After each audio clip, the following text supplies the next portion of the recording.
வணக்கம் நண்பர்களே, இந்த வீடியோவில் எதை பற்றி பார்க்க போகிறோம் அப்படின்னா, 500 ரூபாய் நோட்டு குறித்து ஒரு முக்கியமான அறிவிப்பானது வெளியிடப்பட்டிருக்கு. இது என்ன அறிவிப்பு, என்ன சொல்லியிருக்காங்க அப்படின்னு இந்த வீடியோவில் பார்க்கலாம். ஸோ வீடியோ ஸ்கிப் பண்ணாமல் கடைசி வரைக்கும் பாருங்கள். அதுக்கு முன்னாடி நீங்கள் நம்ம சேனலுக்கு புதுசாக வரீங்க அப்படின்னா மறக்காமல் சப்ஸ்கிரைப் பண்ணிவிடுங்க. அப்படியே பக்கத்தில் இருக்கக்கூடிய பெல் பட்டனை கிளிக் பண்ணிவிடுங்க. அப்போ இது போன்ற முக்கியமான தகவல் படும்போது நோட்டிஃபிகேஷனாக உடனுக்குடன் வரும். வாங்க வீடியோக்குள்ளே போகலாம்.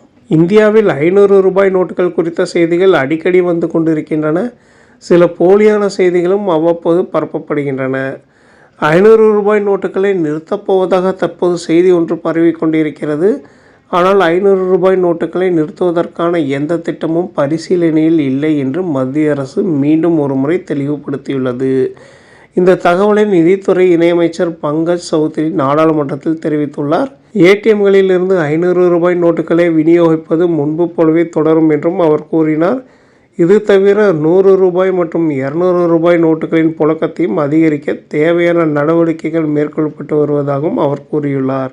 இது குறித்து மாநிலங்களவையில் எழுத்துப்பூர்வமாக அவர் அளித்த பதிலில், இந்திய ரிசர்வ் வங்கி ஏப்ரல் 28 ஒரு சுற்றறிக்கையை வெளியிட்டதாக அமைச்சர் கூறினார். இதில் அனைத்து வங்கிகளும் வெள்ளை லேபிள் ஏடிஎம் ஆபரேட்டர்களும் தங்கள் ஏடிஎம்களில் 100 ரூபாய் மற்றும் 200 ரூபாய் நோட்டுகளை தொடர்ந்து சேமித்து வைப்பதை உறுதி செய்யுமாறு அறிவுறுத்தப்பட்டுள்ளனர். இதனால் பொதுமக்கள் சிறிய மதிப்புள்ள பணத்தை எளிதாக பெற முடியும் என்றும் கூறப்பட்டது. இதனால் 500 ரூபாய் நோட்டுகளுக்கு தடை விதிக்கப்படும் என்று அர்த்தமில்லை. பொதுமக்களுக்கு சில்லறை தட்டுப்பாடு இல்லாமல் இருக்கவே இந்த நடவடிக்கை எடுக்கப்பட்டுள்ளது.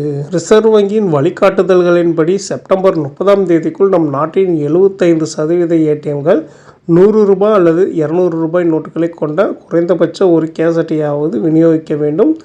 இந்த இலக்கு 2026 மார்ச் 31 90% ஏடிஎம்களாக அதிகரிக்கப்படும் என்று கூறப்பட்டுள்ளது.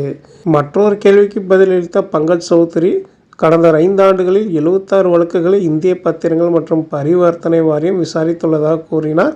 இந்த வழக்குகளிலிருந்து ரூபாய் 949.43 கோடி மதிப்பிலான பணப்பரிமாற்ற தொகை மீட்கப்பட்டுள்ளது. இதில் பணப்பரிமாற்றம் என்பது சட்டவிரோதமாக பெறப்பட்ட லாபத்தை பறிமுதல் செய்யும் செயல்முறையாகும்.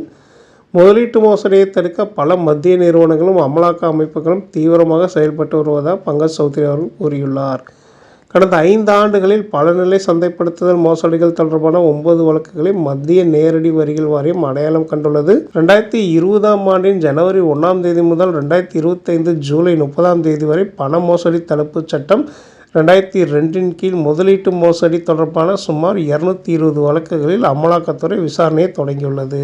அதேபோல் கிரிப்டோ சொத்துக்கள் மீது தற்போது சட்டப்பூர்வமாக கட்டுப்பாடு இல்லை என்றும், ஆனால் அங்கீகரிக்கப்படாத முதலீட்டு திட்டங்கள் தொடர்பாக RBI SACHET போர்ட்டலில் ஆயிரக்கணக்கான புகார்கள் பெறப்பட்டு வருவதாகவும் அரசு தரப்பில் தெரிவிக்கப்பட்டுள்ளது.